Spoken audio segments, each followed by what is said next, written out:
Good evening, everybody. Welcome to my kitchen. Can everybody hear me all right? Give me a little thumbs up there.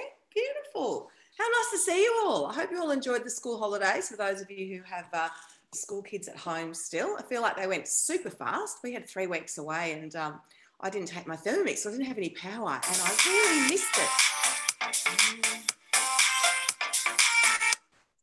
it. Tech issues, there we go. So tonight we are presenting you with our Easy Essentials class.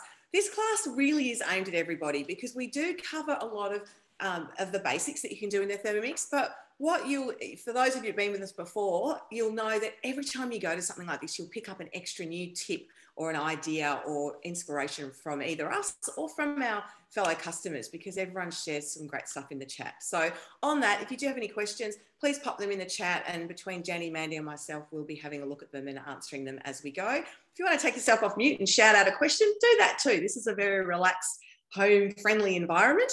It's kind of like talking to the TV, except we'll talk back. So what we would really love for you all to do tonight is to really tell us something. If there's something you've really come along to learn or hear about, let us know what that is, because we have so much knowledge between us and we can rattle on all day about Thermomix, but we'd love to be talking about the things that really do interest our customers. So please, if there's something specific you want to know, please pop that in there. But I will say the best way to learn about your Thermomix is to come and join our team. We have an amazing team of consultants, and between us, we have so much knowledge and give each other so much inspiration. So 10 years ago when I joined Thermomix, I just sort of went, oh, I'm just going to join and learn about this machine and then I'll move on. Well, 10 years later, I'm still here. And people who meet me now think I'm this amazing chef, and I really am just good at using the Thermomix because I've learned from all my fellow consultants and co-workers. So if you would like to know more about that, we'd love to speak with you, and we will hang on at the end to give you some information as well.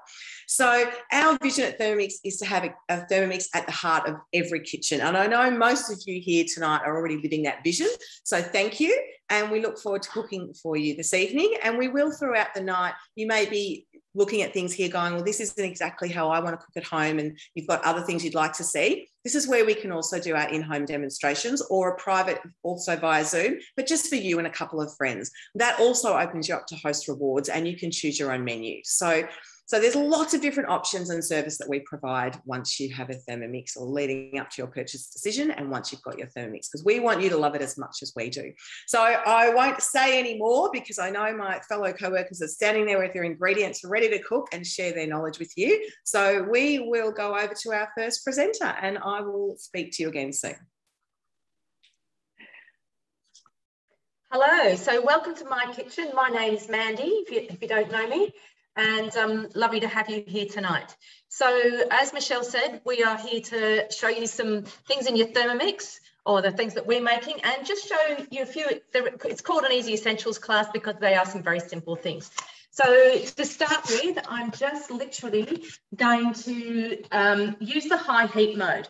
Now the high heat mode is only available on the TM6.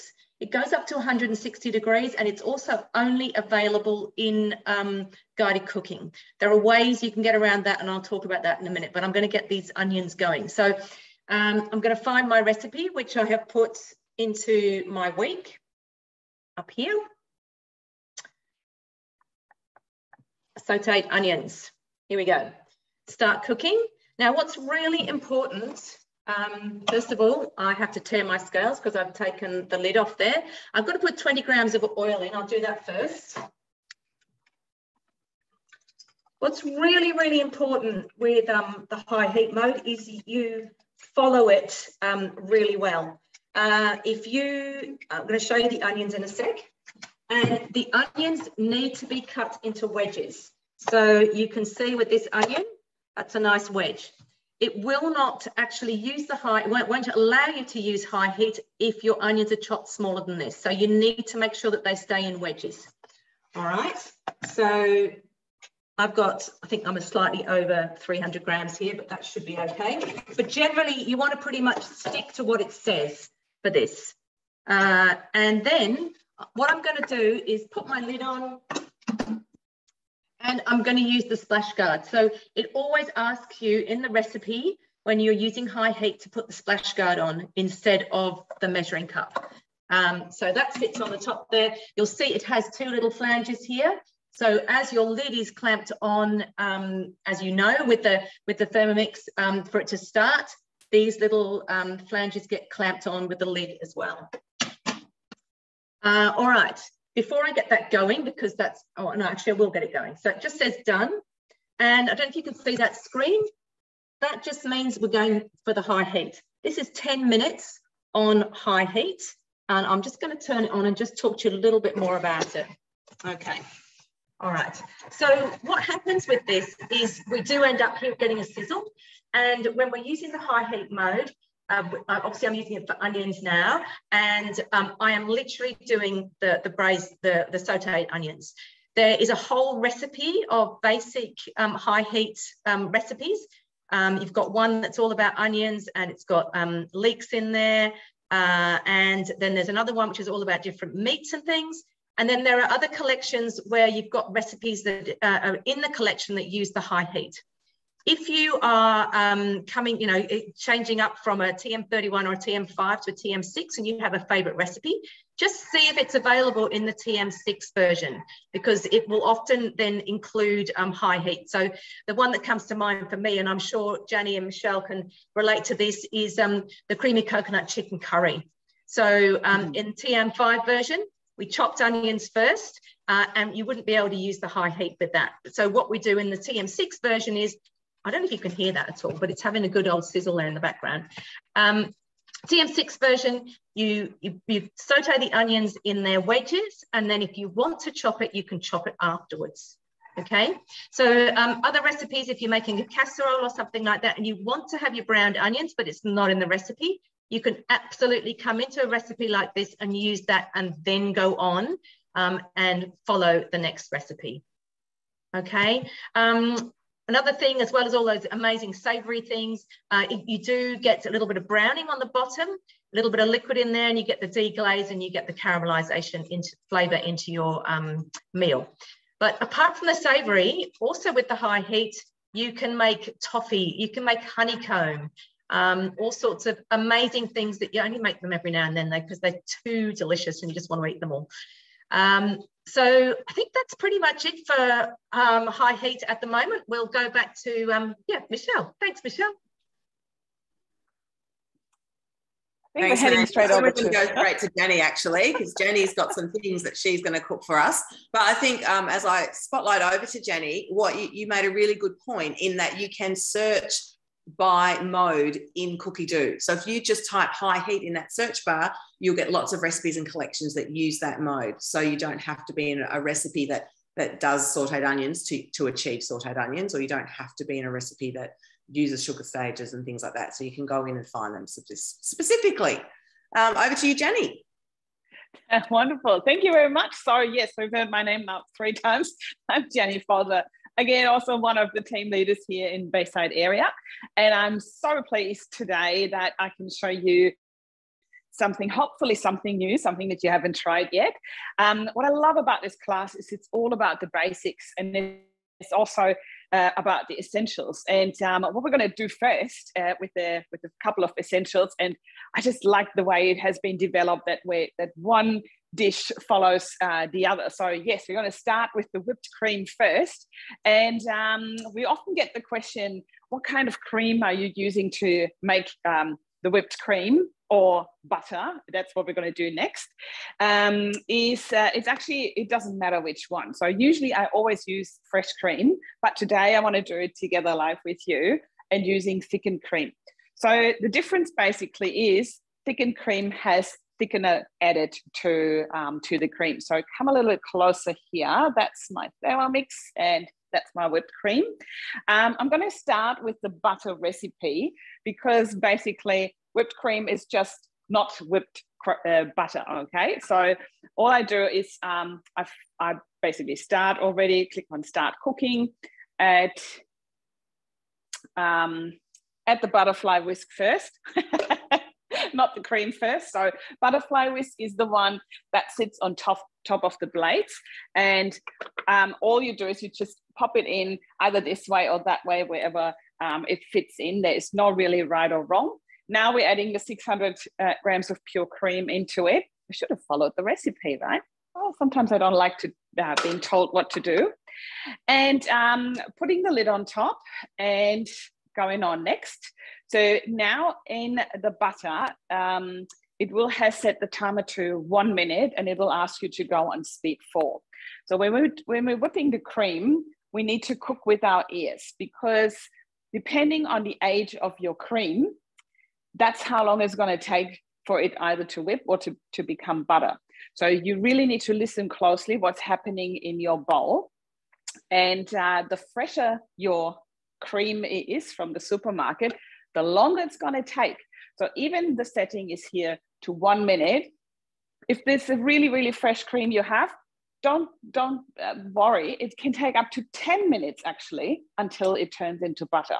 Okay, so a super hot tip is money-saving tip here is for you when you find the cream that's been reduced to go in the supermarket, then that's when you're going to strike and to make butter out of it.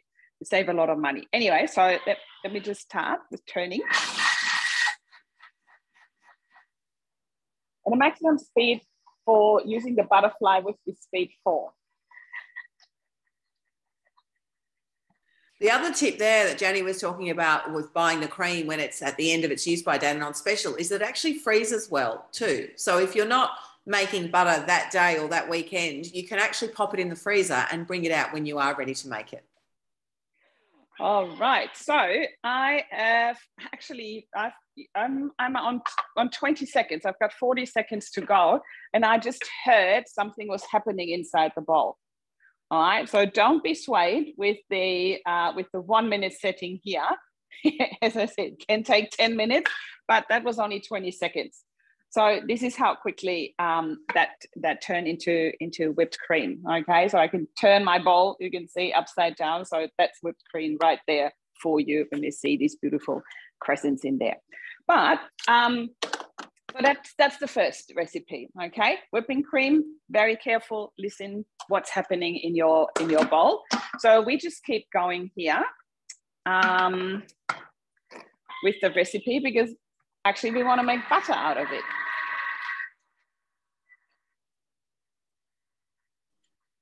I think it's interesting too, because sometimes when I'm at a cooking experience, people go, oh, I'm too busy, I'm not interested in making butter. But where it's really valuable is that if you've bought cream for a recipe and you've only used half a container, and then you think, well, if I don't use that, I'm actually going to throw it out. So rather than throw it out, turn that half a container into butter. So it's really about having no waste, or as little waste as possible, because zero waste is something we're all trying to achieve, but it's a tricky one, but that's where your Thermomix comes into play. So if you've got a bit of cream and it's about to go off, you had cake on the weekend for a birthday or something, rather than let it go off, turn it into butter. You'll get the buttermilk, and you can then make a banana bread or pancakes or scones or something with that. Right. So I've got about 10 seconds to go, and you can see my whole machine start wobbling and moving. So that is already butter inside the bowl. So I just let it run out. Here we go. And I don't even have to check. I could hear that was happening. So, and that's your butter right there. You can see that. And also the buttermilk. So that has now basically separated the milk solids from the milk liquids. So what we're going to do here is we just take the butterfly out as per recipe instructions. So this is the pure fat we have here. And voila. So I'm putting that aside for now. So I remove the butterfly whisk, and then it says use the simmering basket to strain the milk through. The direction on the screen are actually a little bit more complicated than I think. There's an easier way of doing this. So I'm using my simmering basket with lid on and everything. And now I want to strain my buttermilk. And I'm using an extra container so you can see that better. So just through the whole thing.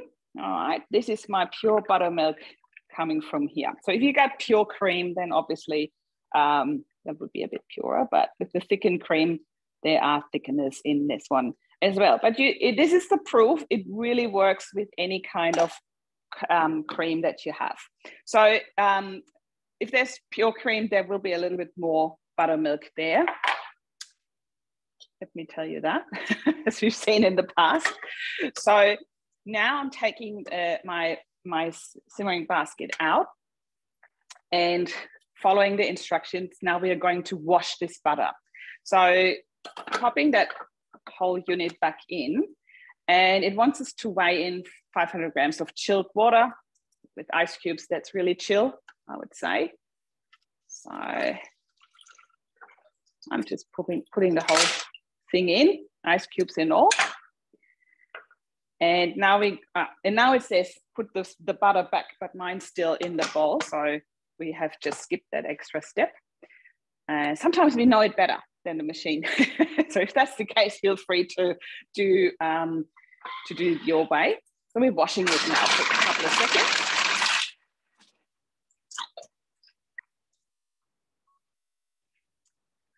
All right.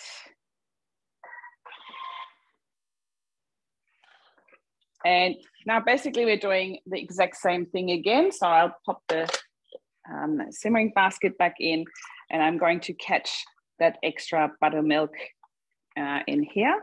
Oh, hope you can still see that. Technology. Anyway, so that's a little bit more watery buttermilk. That is, so I'm going to use that in a moment to make buttermilk bread out of it. So now it all makes sense, right? So one thing leads to the next. And so the second wash, and you can wash it again if you want. So what it does, that basically, that buttermilk, now that would go off, okay? So, but the fat that's now left, that will last longer. So that's why it's safe to buy the the cream that's closer to use by date, because it won't go off. And now here with that butter, I should probably need to chop it a little bit more because I still have my ice cubes in there. So, but this is something now you can use straight away. You can form that. You can store that in a butter bell. So Michelle will probably tell us a little bit more about that as well if she wants to. And you can store that in here, and it will last you a couple of weeks. So what I actually have planned with the rest of this butter today, I want to turn this into a Vegemite and cheese butter. That's another cookie dough recipe. And we will use the butter, with the buttermilk bread that I'm going to make next. We are going to spread the butter, the Vegemite and cheese butter on top of it. I'm going to turn them into scrolls. So just showing you a couple of different ways we can work that with. All right, so you can wash it a couple more times if you wanted to, or you can also store that as is. You can also freeze the butter if you don't want to use it straight away, or you can flavor it. That's what I'm going to do later. So here it just says finish and use as needed. And I'm going to continue with making the dough. I've got all these recipes in my weekly meal plan. And so here we're going to go with that. We're going to start with the buttermilk bread. And it starts with the buttermilk. So I'm using my mixture here. So hopefully that's not going to turn into a disaster. There we go. So it wants 180 grams of the buttermilk. Wow, on the dot. And it wants 200 grams of water. So I'm going to use this because that's already watered down. Like Michelle said, we don't want any waste. And the rest I could also just pop into an ice cube tray and freeze it for later use. So now we're continuing with 2 teaspoons of dried yeast, instant yeast. So I keep my yeast in the freezer just to make sure it lasts a bit longer. And I prefer the bigger container over the sachets as well. So popping the lid back on, and we are now activating the yeast by heating our buttermilk up to 37 degrees, and that's going to take about 3 minutes. Lovely. Thank you, Jenny. While that is kneading, I am going to talk to you a little bit about cookie dough. So what I'm going to do is spotlight back to me and share my screen. Just give me a little bit of a thumbs up or hands up if you've got cookie dough and if you're using it. Beautiful. Love it. So for those of you who are not familiar, Cookie Dough is our Netflix for recipes, and there are currently over 80,000 recipes globally. So you have full access to all of those recipes through the screen of your Thermomix, literally at your fingertips at any time. Also through any device that you've got as well. There is also an app as well. So I'm just going to share my screen and show you. Going to that. All righty, and go home. Right, so this is your landing page. Now, one of the things that we love about Cookie Dough is the fact that it looks the same on any device. So once you've learnt it, on, whether you're on your phone, your iPad, your desktop, and Android, whatever you're on, this is what it looks like. So, and it looks like this on your Thermomix as well. And I just noticed after having been away for a couple of weeks that the landing page has changed. So don't you love that? All pretty and colourful. The other thing you might notice is that it actually says, hello, Michelle Moss, Thermomish. Now, in your profile, you can name yourself whatever you like. So one of my friends has named herself Gorgeous. So when she turns on her Thermomix, it says, hello, Gorgeous. So how nice to be greeted that way when you're about to cook the family some dinner. Now, you can search, as I mentioned before, you can search by genre, you can search by ingredient, you can search by mode. So, for example, if I type in high heat, what I will come up with are high heat recipes. And you can see, as Mandy mentioned, it's not just onions. There's mushrooms, capsicum, all sorts of different options there. And you can see in the top left here, it says recipes, but you can change that also to collections. And then it will show you whole collection. So as Mandy said, there's a whole collection just on onions. And in that, there's sauteed and caramelized. There's different quantities. So you've got lots of different options there. Other vegetables, different meats. One of our favourite things in our family is to make steak sandwiches and just thinly sliced steak, and using the high heat beef strips recipe. Pop it in and you get beautiful tender beef strips to make a steak sandwich with. So lots of different options there as well. Now, when you then find, and you'll actually, the other thing you may notice, because you can select filters here, but you may notice that I've got quite a few filters up there as well. So in your profile, you can actually set filters to be there permanently. So I know Mandy's from the UK and she always had to add in the UK each time she searched. Now that they've made this upgrade a few months ago, you can have that in there all the time. So if you're just searching within Australia, you're still going to have 2,500, 3,000 odd recipes to search for. But if you're looking at other countries as well, and then you can put English as your language, or if you speak a couple of different languages, that gives you lots of different options there. So, and again, you can search by ingredients. So I put sweet potato, for example, and go search, and then it's currently searching collections because that's what I had put in before. I can then go back and go, oh, so that looks pretty yummy. So I might go, I really like the look of that. It's actually got a really high rating. For those of you who are using Cookie Dough, we'd really encourage you to rate your recipes as well, because a lot of people like to see what other people have rated. Now, clicking on these three little dots here, I can then actually add it to my shopping list. So I go, I want to cook that this week. I can add it to my week. So by going into my calendar and go, I'll cook that on Saturday, save that in there. And I can also add it to a collection. So I might go, this is going to be a family favourite, I think. So go down and find where I've got family faves and add it in there. Or you can create new collections. So each family member might create their own collection as well.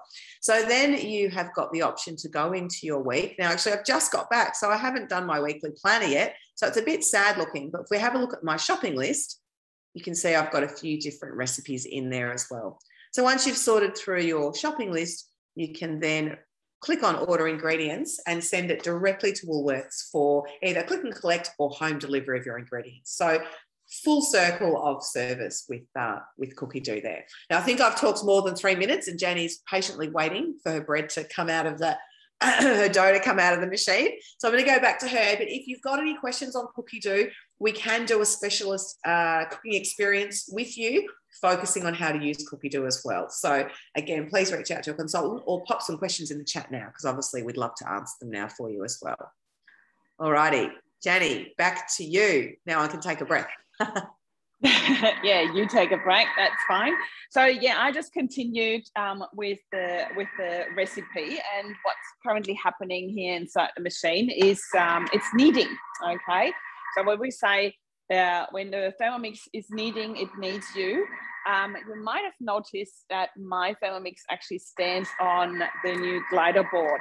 And what we never, well, when we got asked the questions, what about a board? We ever said, no, don't put it on a board, because it might start moving when you do the kneading. So this one's been designed. It's not just a board where you can sit on. So it's designed so it doesn't move even whilst the machine is kneading. And you can see it's quite wobbly here.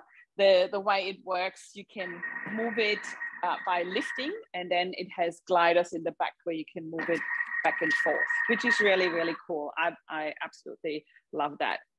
It comes in different colors, by the way, as well. So this is the white melanin one, and it comes in beechwood and painted black in beechwood as well. So just a couple of different options there. Kneading in the Thermomix is very time efficient. So we say 2 minutes kneading in the Thermomix equals about half an hour kneading by hand, or translated into 10,000 hand movements, the two minutes in here. All right, so this is almost done.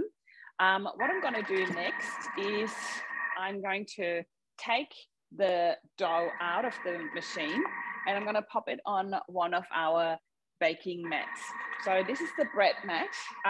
It's an older version, so you can see they're very durable. The newer ones, they even have circles in here that you can use for measurements for your cakes, for your doughs. But you can see, so I've been using this for quite some time, and it's still good to go. All right, so now our dough is done, and how beautiful does that look like, right? So super easy to make. It is quite a wet dough, so don't be afraid or tempted to add more flour to it. It actually won't need it. So the way I do is I just turn my bowl upside down straight onto my silicone mat, and then I can wiggle my blades from the outside by just turning that little what is it, flour symbol in here. And this way you can see, yeah, it's coming. The dough is just falling out. All right, so as I said, it's a little bit wet here on the side, and now you can see there's dough still sticking around our blades here. And to make my life a little bit easier, I'm gonna let the Thermomix do the cleaning. So I pop the bowl back into the machine. I go on this little house button, and I could go to the side and select the turbo mode. I personally prefer just to flick the dial and go into speed 10 for a couple of seconds. And then you will hear again that the dough has just flicked, or the blades just flicked everything to the side.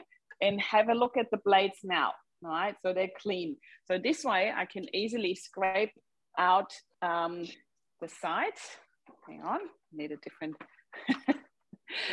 different spatula. So by the way, I love these ones. They're also available in the mix shop. They have a very long neck, and I can go all the way down to the bottom here. So where we're scraping, whether with this spatula or with the one that came with your machine, is always we start by scraping everything down to the bottom, and then we go clockwise, touching only the back side of the blades, because this is the blunt side. So this way our spatulas won't be cut up, okay? If you're left-handed, you just need to remember that. I know it's very tempting. I got a lefty at home as well, to go the other way. All right, have a look at this. What I'm gonna do next is I'm gonna fill it up with water to the 1 liter mark. So we have the marks in here, and you can also see them from the inside. 1 liter mark, a drop of morning fresh into it. And then I'm going to use my pre-clean mold, which has a dough setting to clean my bowl whilst I'm shaping my dough here. Okay. All right. I think we're heading back to Mandy at this stage. Thanks, Jenny. How far are we? Those sauteed onions will be ready to go, and I bet it smells amazing. Certainly does, and they look amazing too. Look at this. Look at the colour on those onions. So, yeah, beautiful sizzling, lovely smell. Now, in our running sheet, I meant to put these on some bread and bake them, but you know what? We've got Christmas in July here on Sunday night, and I'm going to save these and I'm going to pop them in our gravy, chop them up, and I just thought it'd be a really nice start to the gravy. So that's where they're going. But I've also, Jenny, were you going to wrap up your dough, or do you want me to talk about that? Yeah, sure, I can show that. Sorry. Okay, I think we just finished up too have early. a look at Jenny quickly and then come back. True, there was more. Don't go anywhere.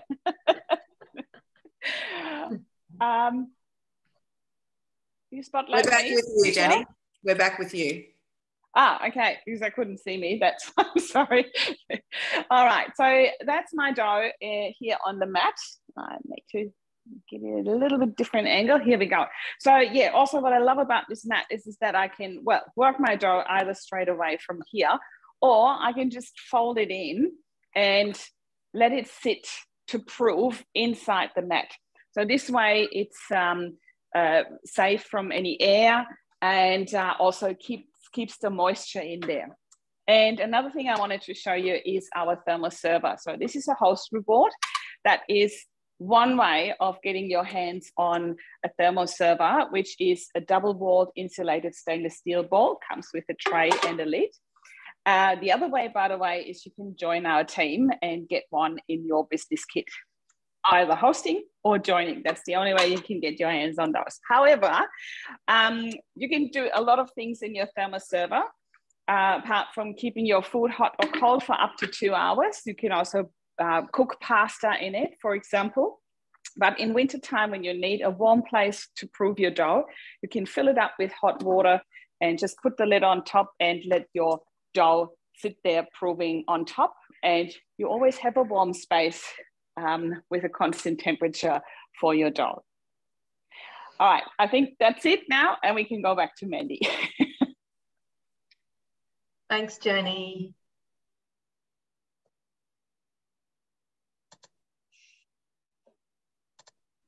Okay, so I've actually I made some dough earlier on, and mine is a different colour.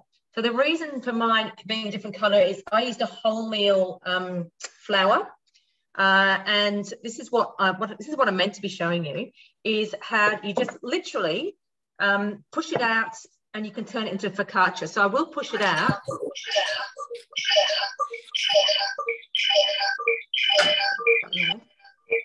And then, Ooh, we have an echo. Andy. I don't know what's happened. Hello. That's better. Yeah, that's better. There we go. No. Don't know what's happened. Anyway, I'll keep talking and we'll see if it's okay. So basically that's your... Anybody else off mute?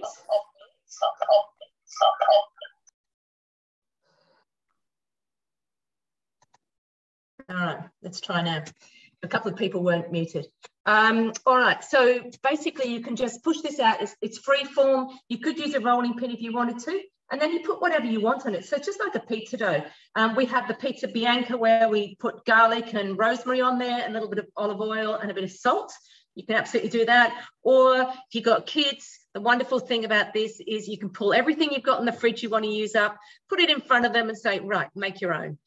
So that's fantastic. The other thing with this dough, of course, it is a bread dough. So if you've got one of these little cutters, I guess, but then it's not sharp. You can't use anything sharp on your silicone mat. And this is the mat that Janny was talking about with the circles on it, so you can roll things out.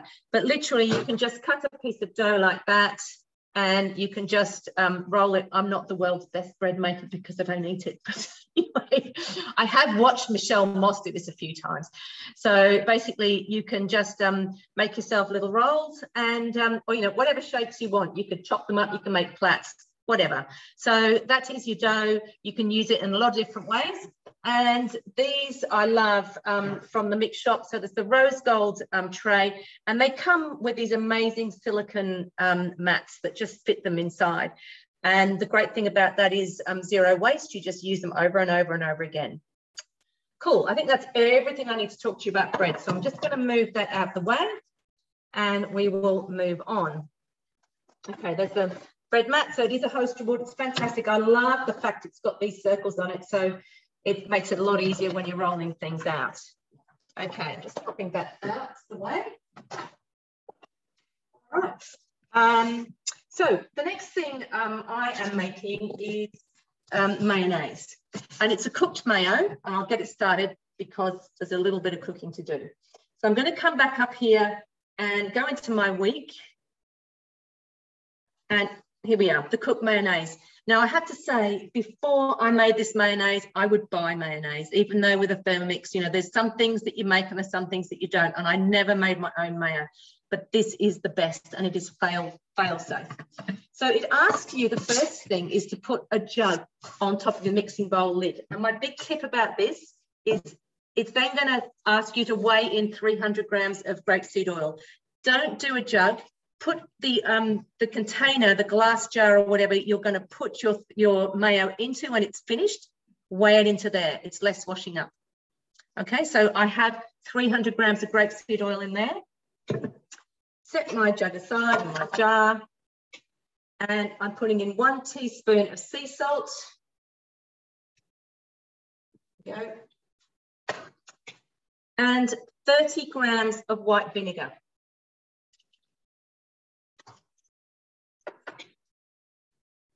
Lid on, and that's going to cook for 3 minutes. Okay. Now, whilst that's cooking, when you're making your mayo, why it says grapeseed oil, it's actually a very neutral flavoured oil. You find that sometimes olive oil can be a little bit overpowering. So just make sure, you can try whatever you like. You can use whatever oil you want to use. Wouldn't use coconut oil because that's just going to solidify. But other flavours you could try a macadamia oil, you could do all sorts of things. Also with the mayo, you can flavour it. So I know sometimes when Janny does this, she'll chop up garlic clove at the beginning and then she'll keep going with the recipe that's it's like an aioli. You could, partway through or towards the end, you could add in some curry powder. There's a harissa recipe. You can make it into harissa mayo. It's really, as Janny said with the butter, it's endless. The ideas are endless. There's so many different things you can flavour that butter with. The same with your mayo. Really, plenty of ways that you can change it up and try some different things. What we're going to do after the mayo is we're going to use some of the mayo in a coleslaw. And if you look at some of the coleslaws, there's a whole heap of different coleslaws. So there's a Texas coleslaw, there's a curry coleslaw. So in some of these recipes, that's where they are changing up the mayo and making it enhance the flavour. So what have we got? We've got an hour and a half. We've got 1 minute and a half left to go. Has anyone got any questions at this point in time?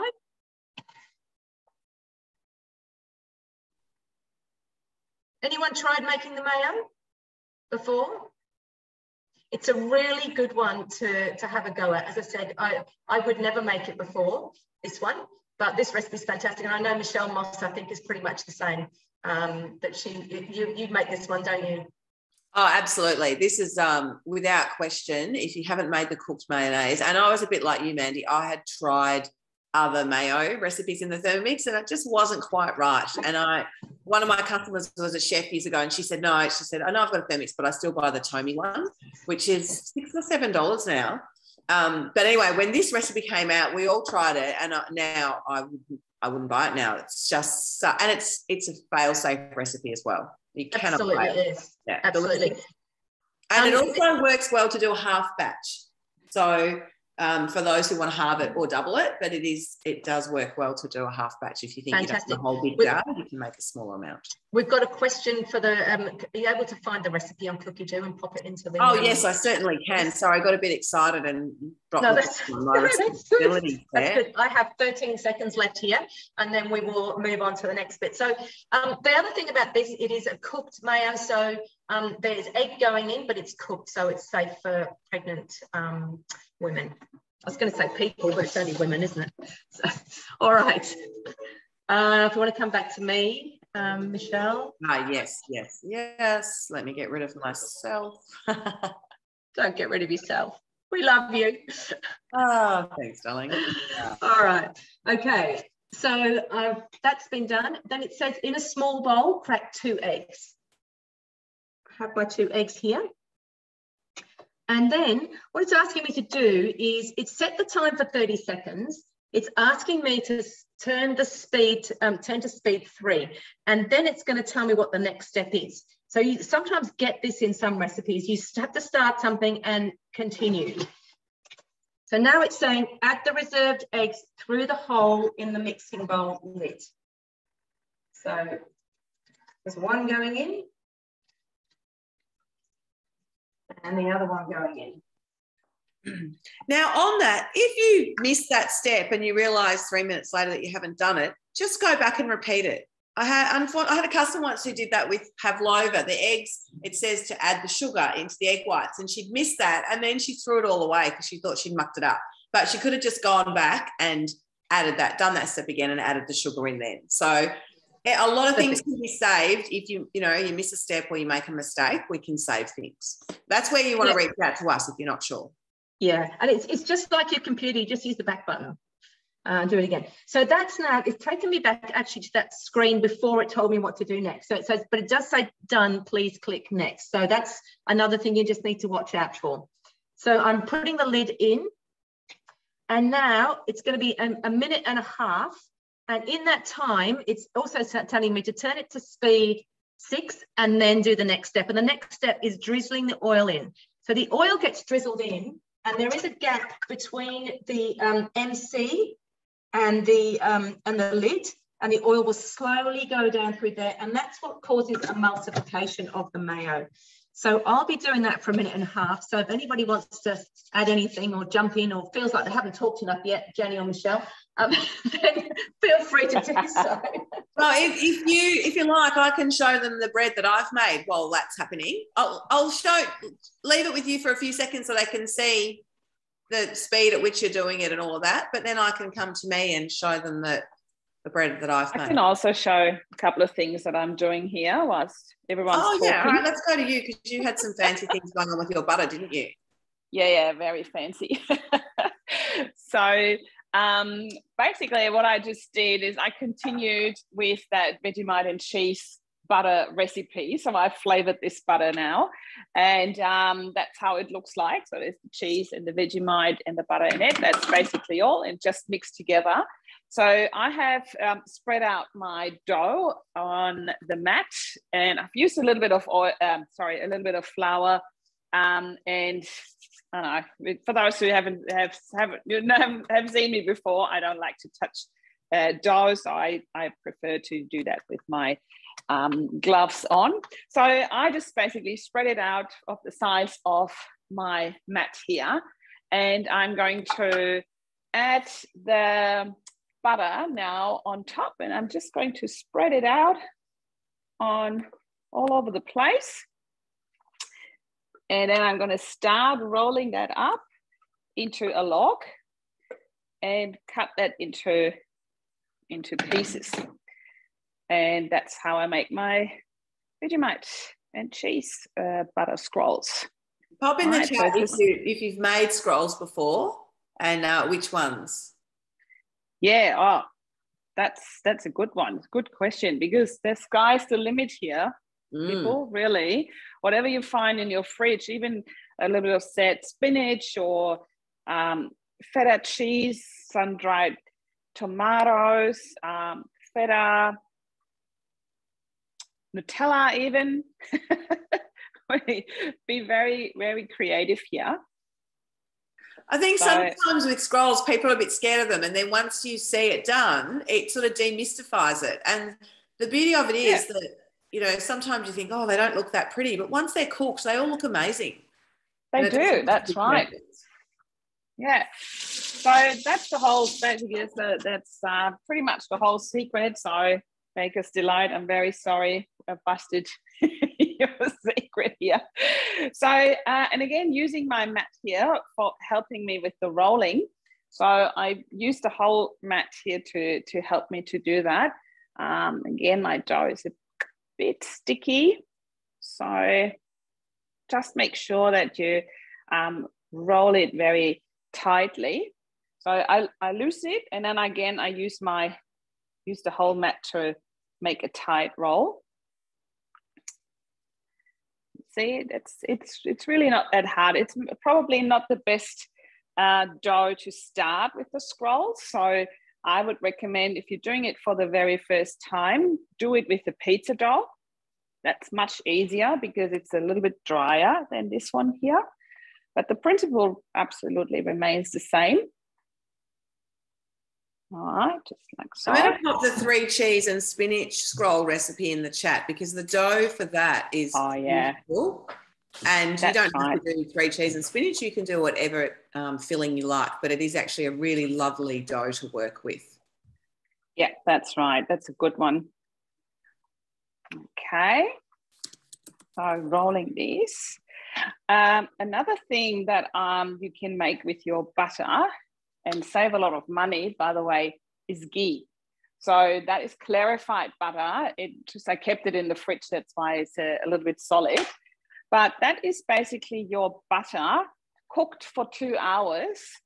And you cook all the milk, the rest of the milk solids that are still in there, you cook them all out and you have your clarified butter there.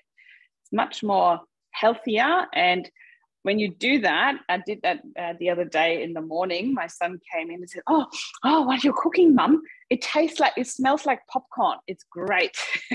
Absolutely love it. So ghee is great for Indian cuisine cooking, when you're making your naan breads.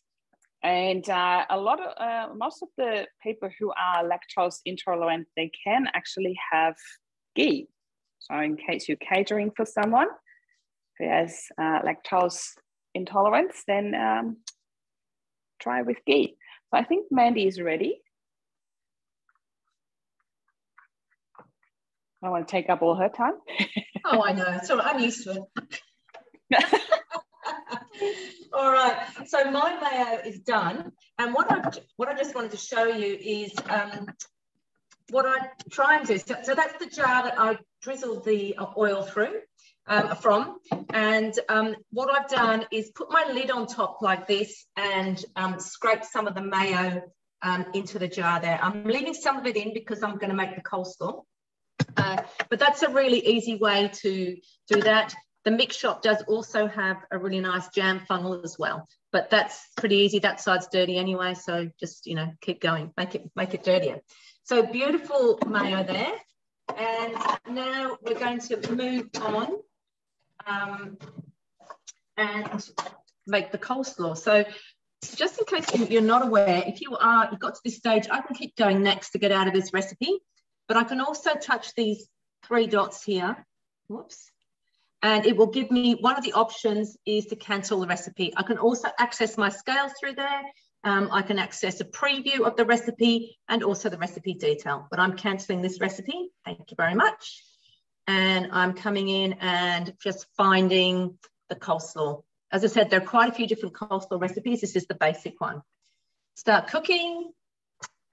100 grams of carrots. Now, the general rule for your carrot is if it can fit through your lid like that, that's about the size you want. So I've got carrots going in. I think I'm a little bit over. 1 green apple. Now, it says quarter it. I normally do it into 8s. So that's going in there.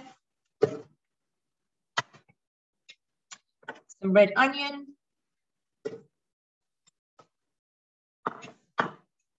And cabbage. So I just got the cabbage cut into sort of chunks like this.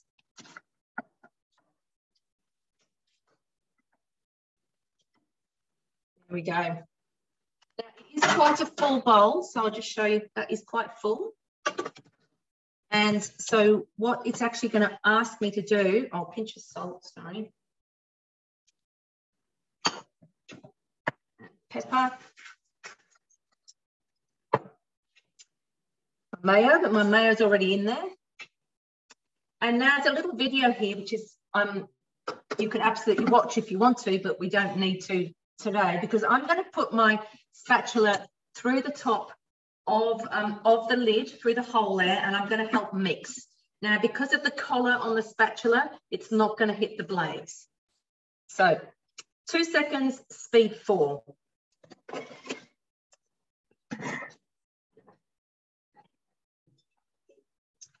Okay, so I know that that's not how I want my coleslaw. The pieces are too big, but I'll just show you. So it's still very chunky there, okay?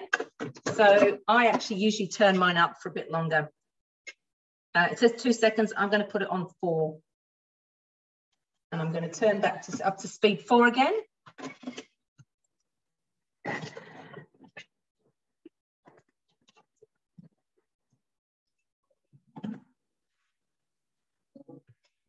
And it says repeat if necessary until it's your desired consistency. I'm going to do a couple more seconds, but some people might be happy with it like that. I like to try and look a little bit more delicate when I'm eating my coleslaw, not have bits hanging out. So I'm going to do, as we said, just go back and do another couple of seconds. All right.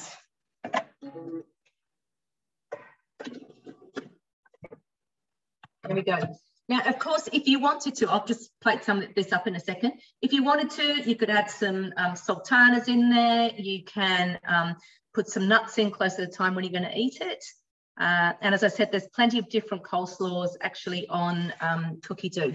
I'll just pop them into a little bowl so you can see it a bit better. You can also do half white, half purple cabbage, which makes it look very pretty, which is what I often like to do. Yeah. So there it is. That's a seriously yummy lunch, a little bit of tuna, or, you know, if you've got any cooked chicken. And if you've got cooked chicken, all you need to do is pop it in your bowl, 4 seconds, speed 4 reverse, and that will shred it. And that's beautiful for your coleslaw as well.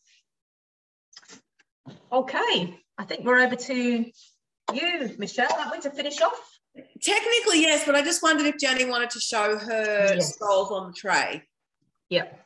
Yeah, so I'll go back to Jenny for a moment. Oh, come to Are they in the oven already? I was not expecting you to come back. Let me quickly get them out for you. 1 second.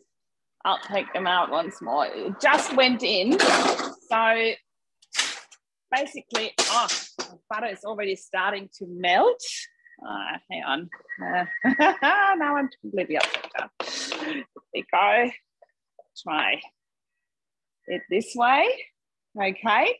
So basically what I did is I just cut the log into the pieces. They're not completely even, but that really doesn't matter, and no one will ever complain about the shape in there.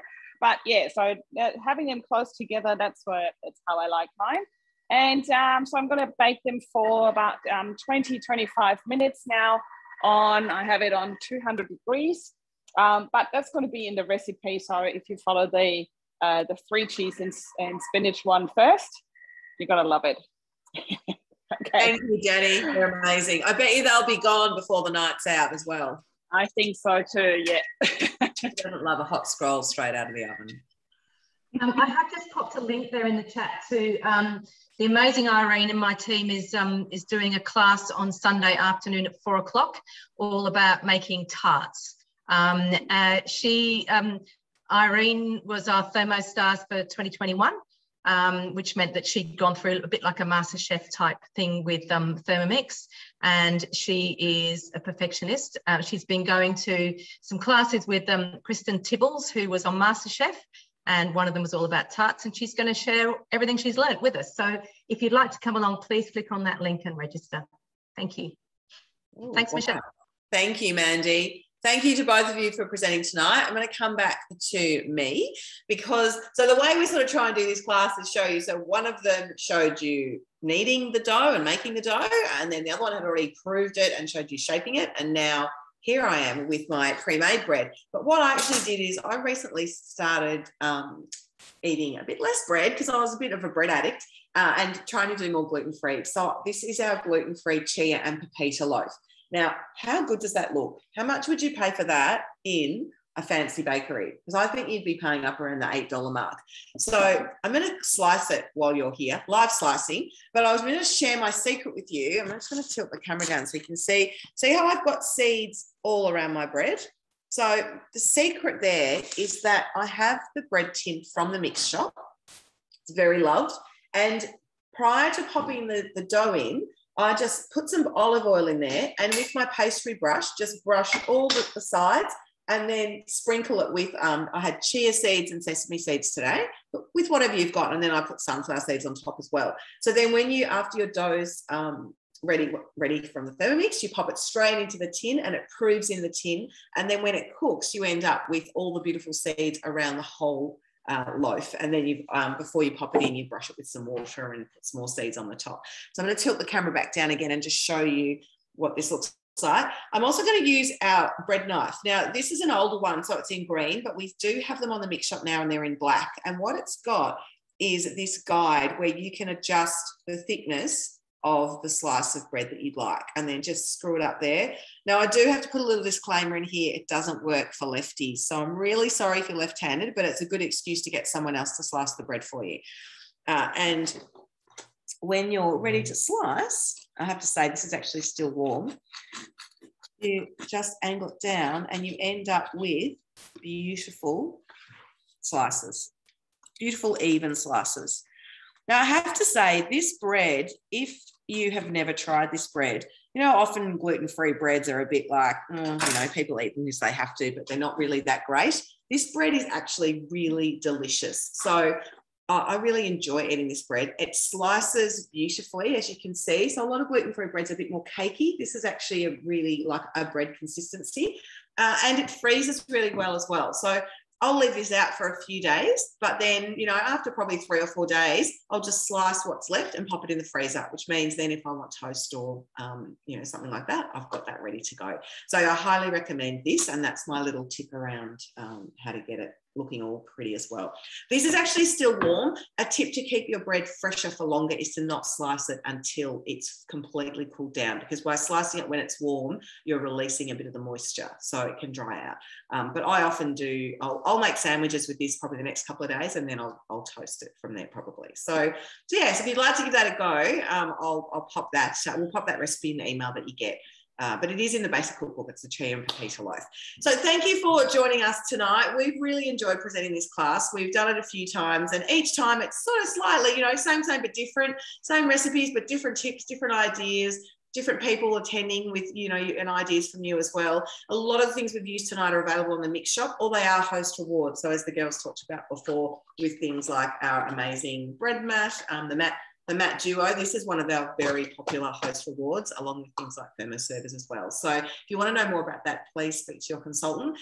We are officially finished cooking and sharing lots of information, but we would love to speak to anybody who would like to know about joining our team, because we are so passionate about what we do, and we love bringing new people in and teaching them and seeing the excitement in their eyes when they start learning new things and being wowed by their Thermomix. So we like to, you know, we have a bit of a tagline, creating surprises every day, and we really do that here. So thank you for joining us. We really appreciate your time. Any questions, we will stay on now if you'd like to have a chat with us, but we will stop recording now, so that won't be on camera. Thanks everybody. Well done, Jenny.